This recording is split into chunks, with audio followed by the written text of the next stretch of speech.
කාලා බීලා මැරෙන්නේ නැතුව මිනිස්සුෙකුට ජීවත් වෙන්න පුළුවන් රුපියල් 2500න් අපි දරුවෝ විශාල ප්‍රමාණයක් කෙලෙසින් ජීවත් කරනවා පාසලේ නේවාසිකාගාර තුල ලංකාවේ පාසල් විශාල ප්‍රමාණයක නේවාසිකාගාර තියෙනවා 2500ට වඩා අඩුවෙන් දරුවෙක්ගෙන් අරගෙන අපිට ප්‍රශ්නේ තියෙන්නේ ඒක නෙමෙයි කනබොන දේ නෙමෙයි ජීවන වියද මේ ප්‍රශ්නේ නිවාස විදුලිය ගෑස් ඉන්ධන ජලය සඳහා යනවා 24.7.3 ඔක්කොම ඊළඟට ප්‍රවාහනය සඳහා යනවා 12.72 ඇඳුම් හා පාවාන් සඳහා යනවා 3.13 ඇඳුම් පාවාන් මම කිව්වේ කාලා බීලා මිනිස්සෙක් මැරෙන්නේ නැතුව ජීවත් වෙන්න පුළුවන් 2500කින් කියලා. ඉතින් මේක විෂය අනුබද්ධ කරුණක්.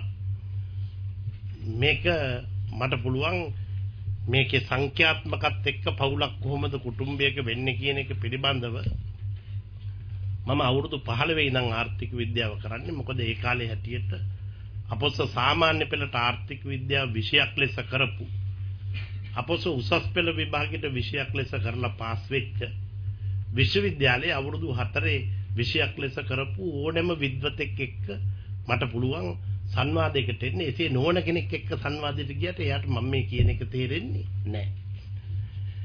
ඒ නිසා මම කැමති අර ඒකේ කොහොමද පවුල එලෙසින් ජීවත් වෙන්නේ කියන එක පිළිබඳ ප්‍රසිද්ධ විවාදයකට අර කියන සුදුසුකම් සහිත මහත්මෙක් එක්ක එන්නේ.